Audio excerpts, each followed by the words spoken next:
Eu cresci acreditando que tinha sido colocada na família errada. Desde muito pequena, algo dentro de mim gritava que aquele lugar não era o meu lar. Meus pais, ainda adolescentes, se casaram porque minha mãe engravidou no colégio. Ela vinha de uma família de agricultores, gente de origem simples e muito trabalhadora. Já meu pai era o oposto. Rebelde, vivia correndo de moto e fugindo da escola. Juntos, eles formaram um casal explosivo. E foi nesse ambiente que eu nasci. As lembranças da minha infância são marcadas por gritos, brigas e portas batendo. Todas as noites por anos, eu acordava com os dois discutindo aos berros. E de manhã, a casa estava destruída. Copos quebrados, móveis revirados, como se um furacão tivesse passado por ali. Minha missão era sempre proteger minha irmã mais nova, manter ela em silêncio para que meus pais não percebessem que estávamos acordadas. O medo era constante. Medo de que nos envolvessem naquela fúria toda, medo de sermos o próximo alvo daquele caos. Com 7 anos, já sabia onde o álcool era guardado e comecei a beber escondido. Ninguém percebia. Era tanta desordem emocional, tanta ausência de cuidado, que minha dor passou despercebida. Eles estavam ocupados demais se odiando para notar qualquer coisa. Eu cresci ali, em meio à desilusão, sentindo que tinha sido colocada na família errada por engano. E mesmo sem entender direito, naquela época, eu já conversava mentalmente com alguém. Hoje eu sei que era com Deus. Dizia para ele no silêncio da noite: "Você me mandou para o lugar errado. Eu não consigo viver aqui." Um ponto de virada veio quando todos nós fomos batizados. Não que tudo tenha se transformado num conto de fadas, mas algo mudou. As brigas cessaram, os gritos sumiram.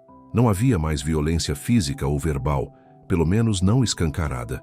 Mas ainda assim, eu sentia que aquela não era uma família de verdade. Era como se o silêncio tivesse substituído o barulho, mas o vazio permanecesse. Nesse tempo, por cerca de 2 anos, mergulhei de corpo e alma na fé. Tudo o que eu aprendia sobre Deus, eu colocava em prática. Seguia cada mandamento, cada princípio com um zelo quase desesperado. Era o jeito que eu encontrava de buscar segurança, de buscar sentido. Era como se obedecer fosse minha tentativa de provar que eu merecia algo melhor. Até hoje, às vezes me pego desejando ter a mesma fé simples e a mesma obediência pura daquela menina de 7 ou 8 anos, porque, mesmo em meio a todo aquele caos, ela encontrou uma forma de não desistir. Durante 2 anos inteiros, fiz tudo o que estava ao meu alcance para tentar curar minha família. Eu obedecia a cada ensinamento, cada regra, cada princípio que me era ensinado.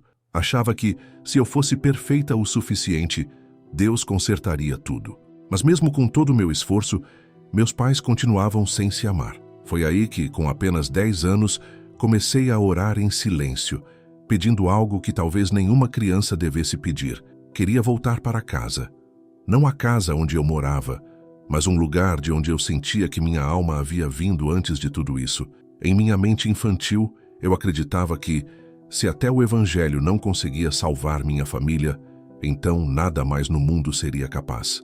E se nada poderia consertar aquilo, eu só queria voltar. Passei o ano inteiro com esse desejo guardado no coração, sem contar a ninguém. Eu era uma criança muito séria, muito introspectiva, então minhas orações eram meu refúgio. No final daquele verão, fizemos uma viagem para o velho chalé dos meus avós nas montanhas de Adirondack. Íamos lá 1 ou 2 vezes por ano. E mesmo no verão, o frio era marcante. A jornada era longa, 4 horas de estrada até a base da montanha. Depois, mais 1 hora por estradas de terra quase intransitáveis. Os últimos 2 quilômetros, precisávamos carregar tudo a pé até a beira do rio, e de lá, atravessar até o chalé que ficava do outro lado. Meu avô era desses homens que sabiam fazer qualquer coisa. Veterano da Segunda Guerra e criado no campo, ele improvisava tudo. Como não havia ponte, ele armou um sistema com cabos de aço e polias, por onde atravessávamos com uma espécie de balanço suspenso, levando nossas tralhas e mantimentos. No chalé, não havia água encanada, nem eletricidade. A gente precisava levar tudo o que fosse necessário. Só havia por lá os móveis básicos, cobertores e camas. Foi durante uma dessas travessias, sentada no balanço, com alguns equipamentos de camping ao meu lado e o rio rugindo lá embaixo, que algo muito profundo aconteceu. O som das corredeiras, a beleza ao redor e aquela sensação de suspensão no ar me tocaram de um jeito inexplicável. Olhei ao redor e pensei, esse é o lugar mais bonito da Terra.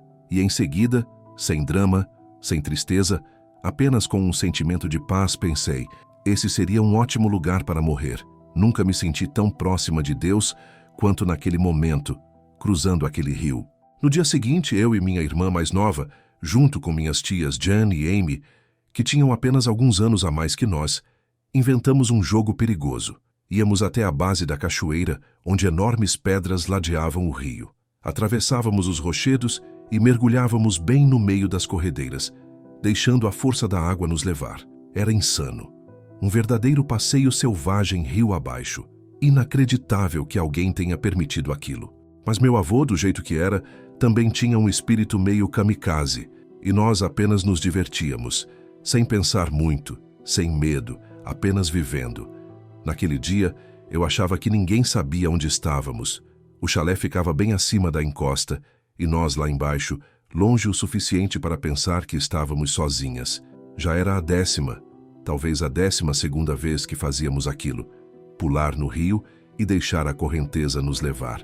As outras 3 já haviam pulado e estavam à frente. Fui a última.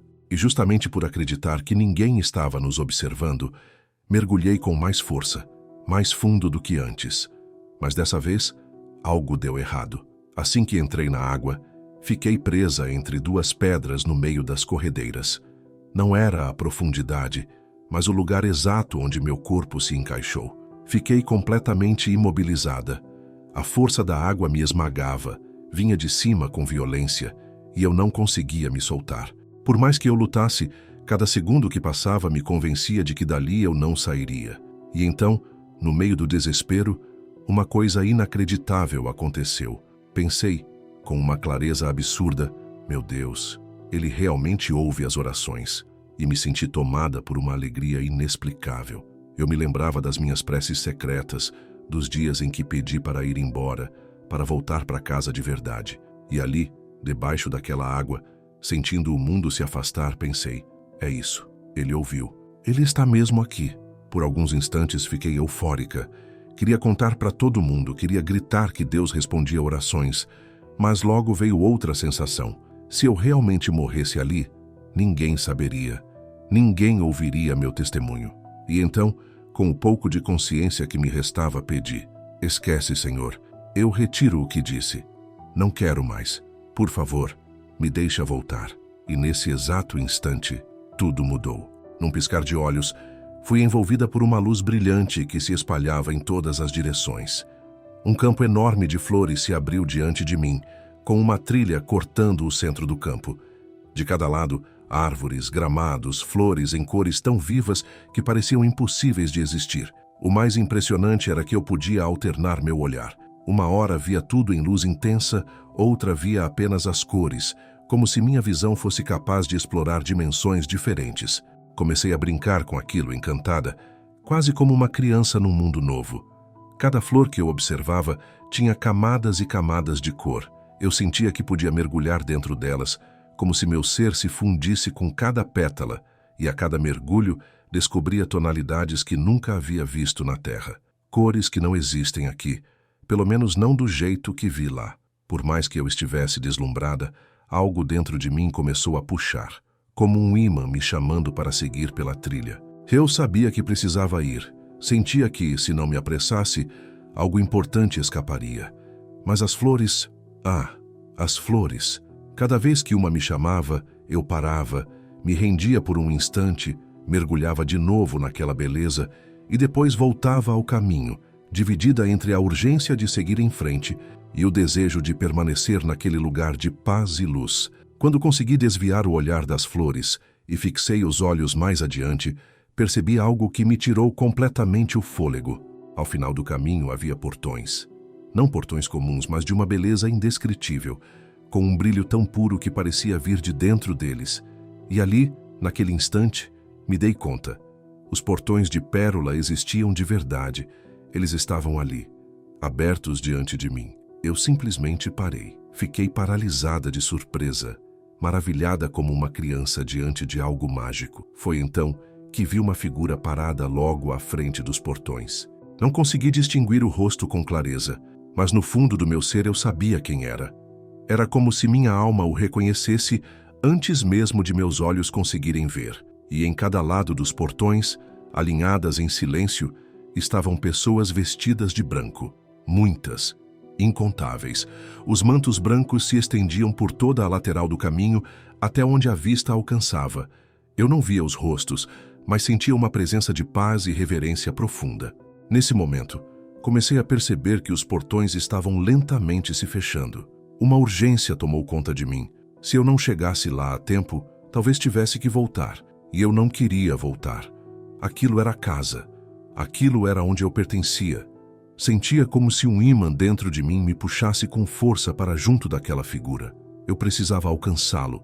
Eu precisava chegar. E então corri.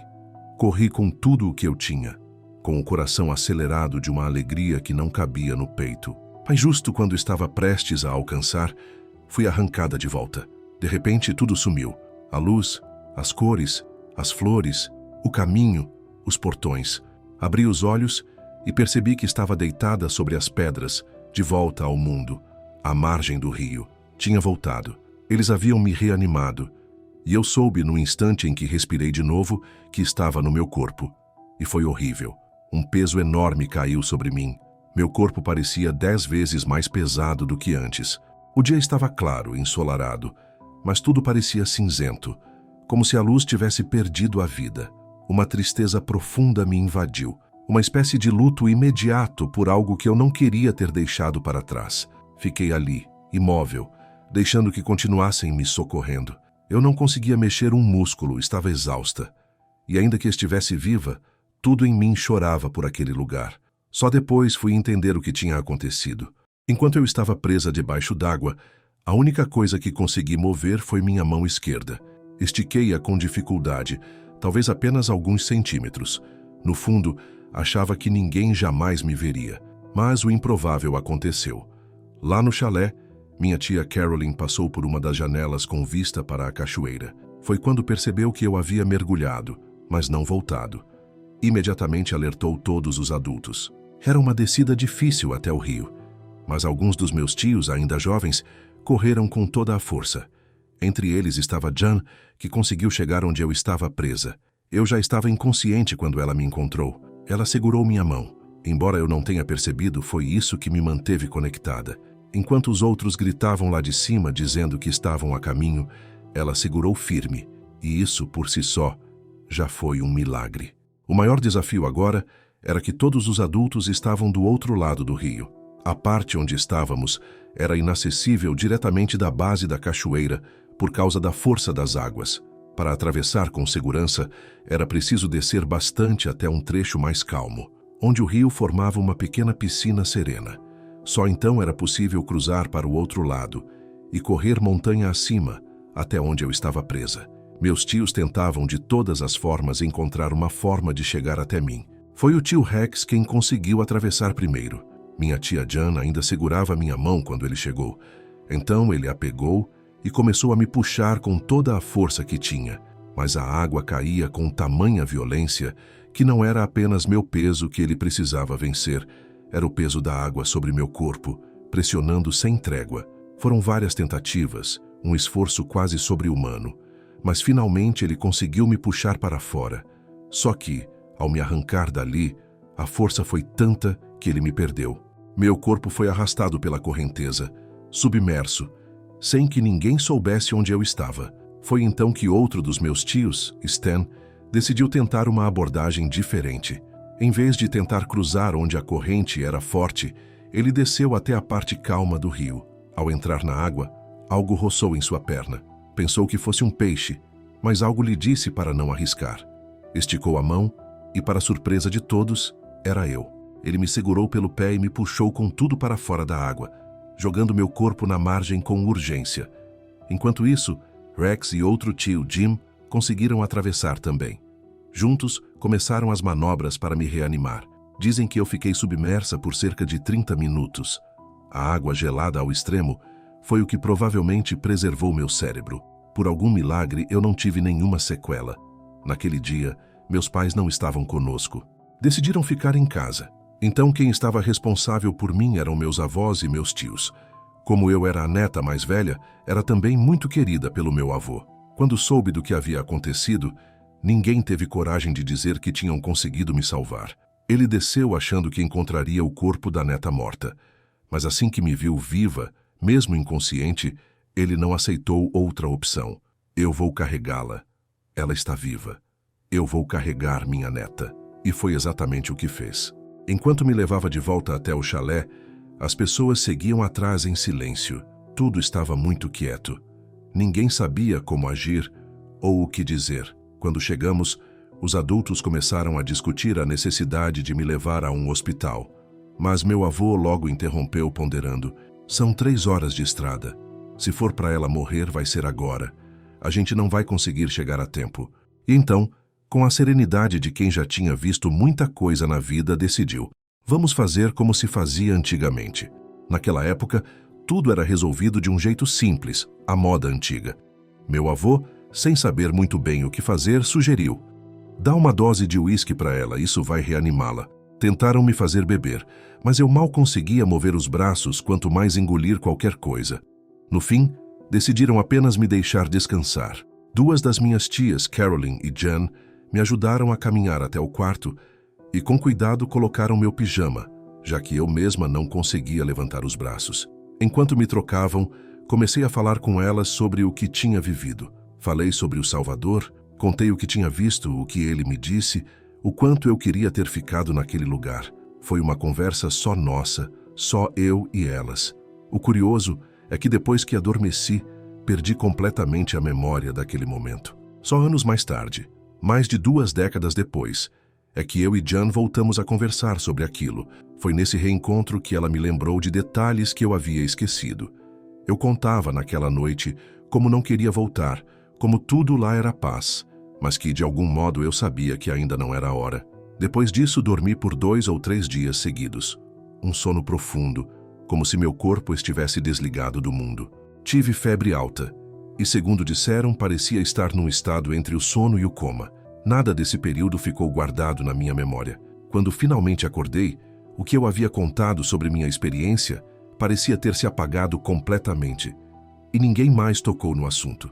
Aquilo ficou adormecido entre nós por mais de 20 anos. Quando despertei de verdade, o clima entre todos era o de pressa para ir embora.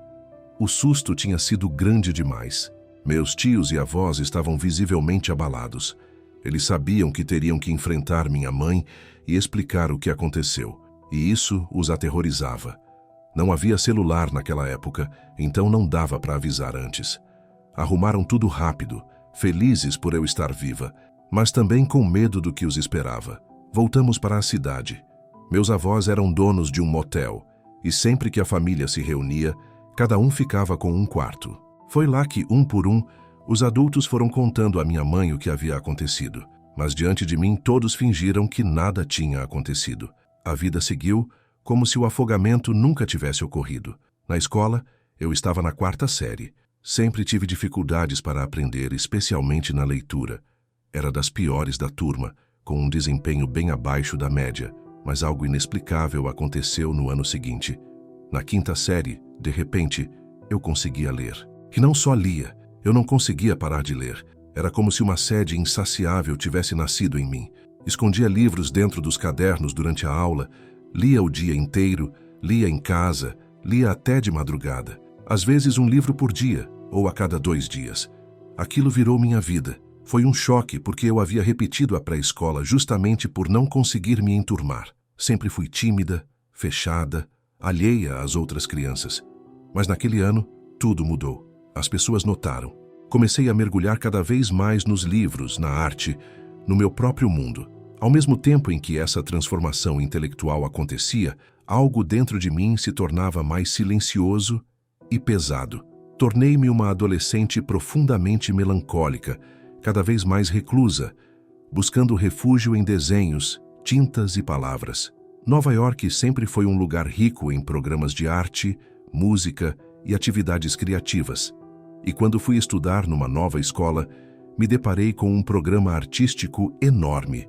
Era como se tivesse encontrado um refúgio. Sempre que podia, fugia das aulas e ia direto para a sala de artes. Aquilo era meu mundo, meu oxigênio. De alguma forma, tudo que eu havia experimentado do outro lado, aquelas cores vivas, intensas, quase impossíveis, parecia ecoar dentro de mim. E eu sentia essa necessidade constante de trazer cor para a minha vida.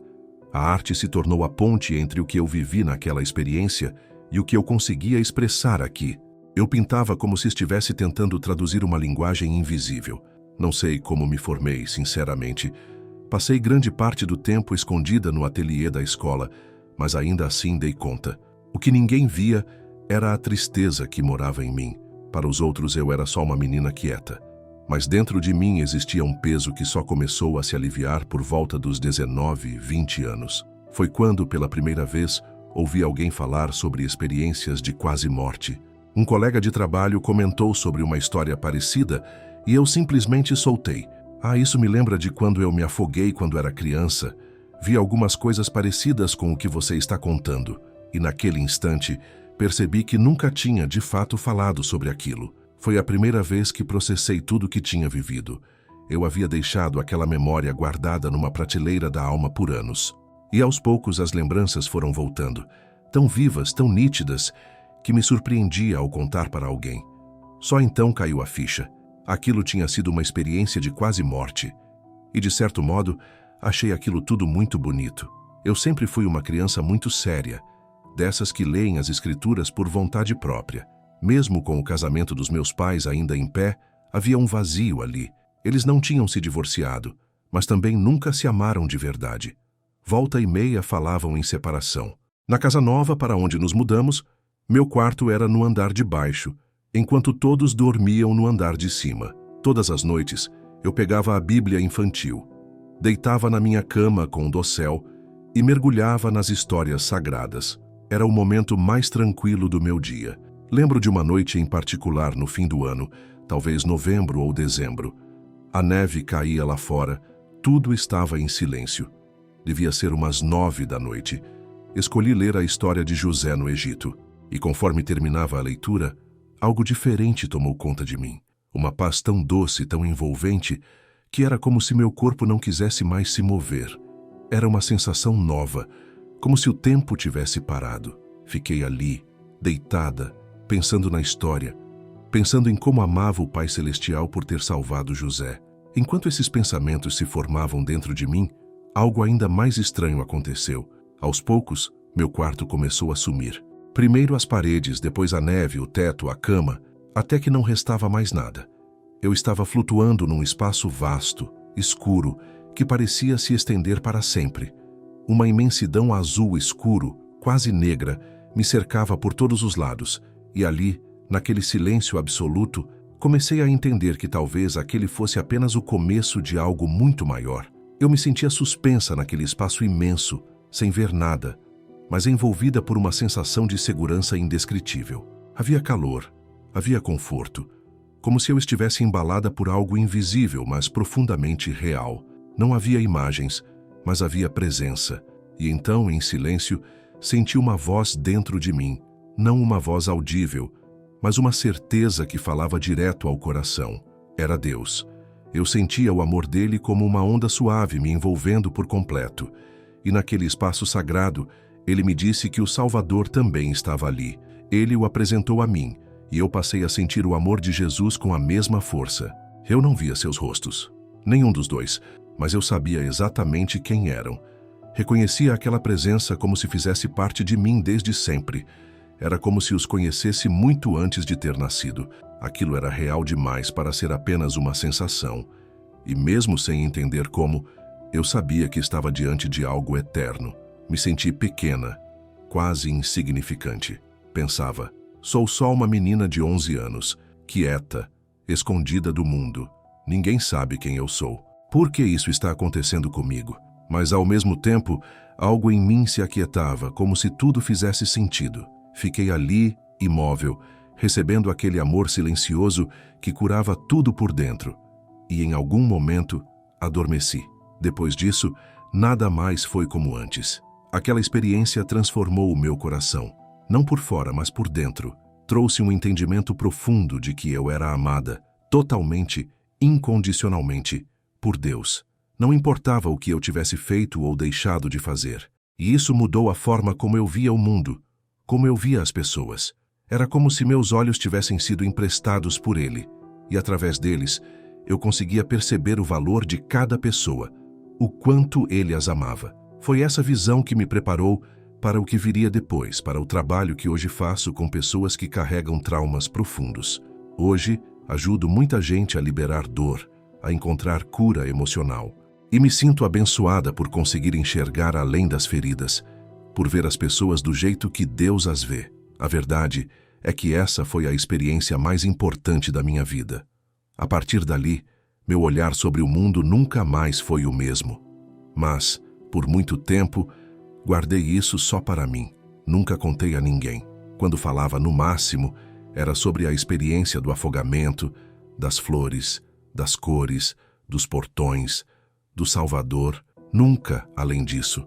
Com o tempo, outras experiências começaram a acontecer. Algumas tão intensas que me deixavam sem saber o que fazer. Eu me perguntava, para quem eu conto isso?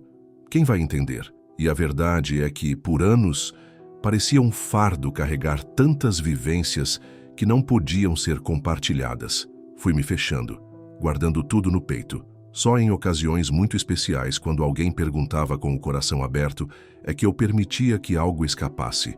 A infância acabou, mas a história não.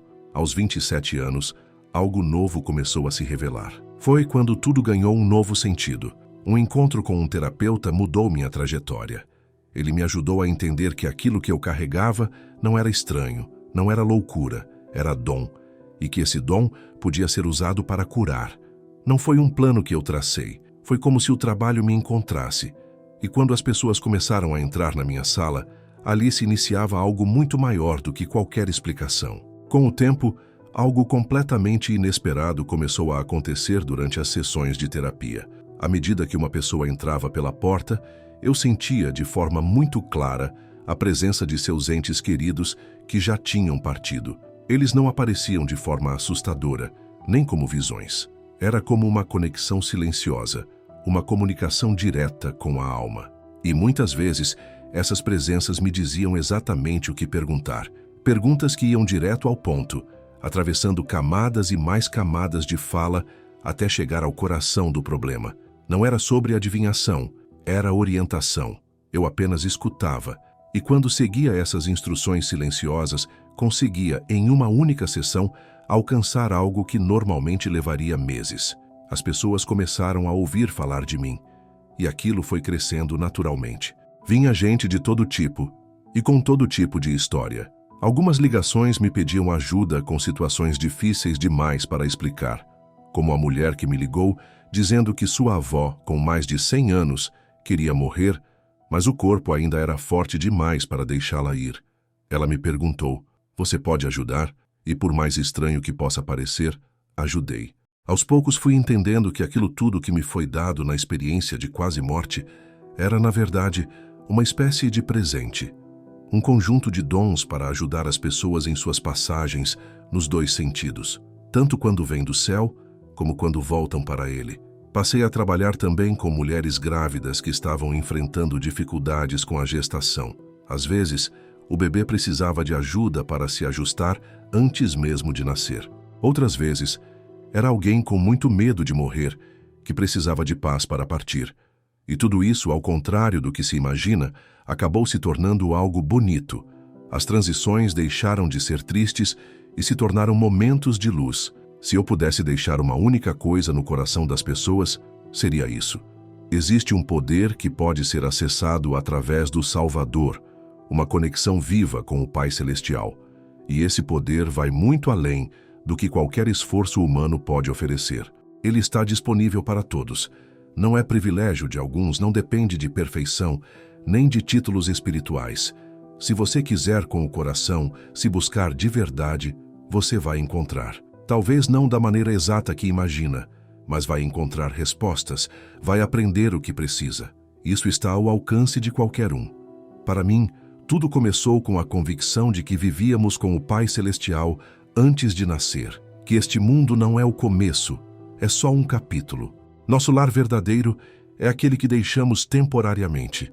E no fundo, todos nós estamos tentando lembrar como era estar lá.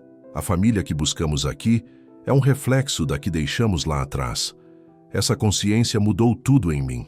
Quando vejo alguém fora do caminho, desalinhado com o que veio fazer aqui, consigo perceber. E com amor, tento ajudar a pessoa a se lembrar da missão que assumiu, mesmo que ela própria não lembre. Porque cada um de nós aceitou uma tarefa antes de chegar aqui. Todos temos um propósito, e eu acredito de verdade que somos capazes de coisas extraordinárias, mesmo quando a memória falha. A única tragédia verdadeira, ao meu ver, não é a morte. Não é uma criança que parte cedo, nem uma despedida inesperada.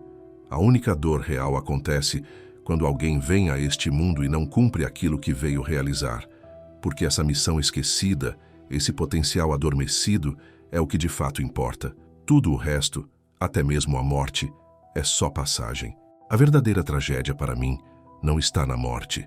Está em passar por esta vida sem cumprir o que a alma se propôs a fazer. Essa desconexão com o próprio propósito, com a missão que assumimos antes de nascer, é o que realmente machuca. Por isso, muitas vezes, meu trabalho é mais do que ajudar as pessoas a curarem dores.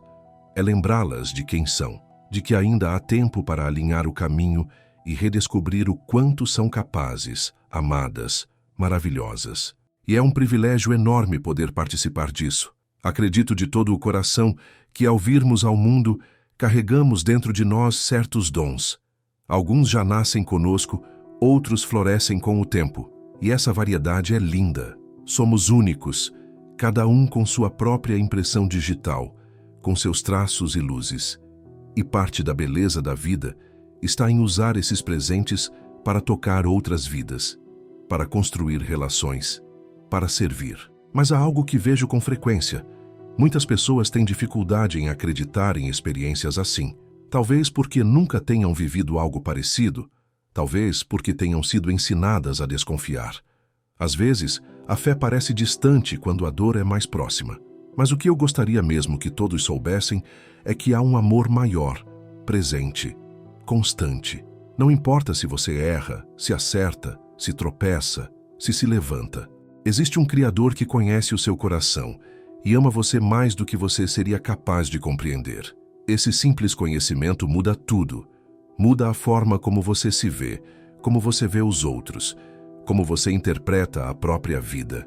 Em um mundo com tantas crises de identidade, imagine se cada pessoa pudesse, nem que fosse por um instante, ser completamente envolvida por esse amor. Um amor que não cobra, não mede, não julga. Um amor que apenas é. Eu acredito que esse dia chegará. Em algum momento, todos nós teremos a chance de sentir esse amor. Mas e se pudéssemos acessá-lo agora, se buscássemos com sinceridade, ele mudaria completamente o rumo da nossa história. E o mais bonito é que ninguém precisa passar por uma experiência de quase morte para isso. Eu mesma não recomendaria isso a ninguém. Não se deve orar por isso. Mas orar por uma experiência com o Salvador, isso sim, isso muda tudo. Essa conexão com Ele transforma a vida que temos aqui, agora.